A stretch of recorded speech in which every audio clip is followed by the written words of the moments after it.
Hey there folks, in today's video I'm going to be quickly showing you how to clean your mass airflow sensor on a Chevy Equinox with a 2.4 liter 4-cylinder Ecotech engine. Now the air intake temperature sensor is actually combined with this sensor right here. It's located right behind your air filter box, just on the hose here. So first thing you're going to do is take this red tab and pull it up.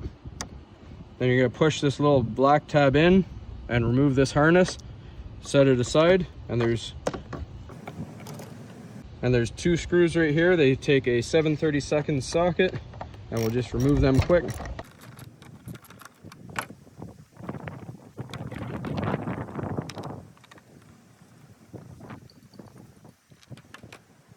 And the sensor will just come right out.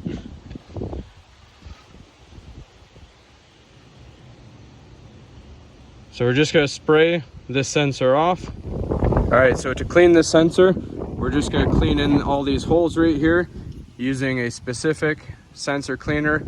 As you see, it's specifically for mass airflow sensors, and we're just going to spray it in to clean it out.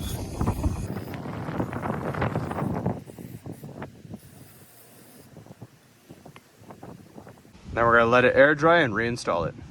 All right, so now before we reinstall our sensor, if you look around the rim here, there's actually a little rubber seal. Just make sure it's not degraded or broken in any way. If you've confirmed it's all good, we're just going to put it back into place, slide it nice and slow back into your intake hose here, put our screws back into place, and we're just going to snug them up hand tight.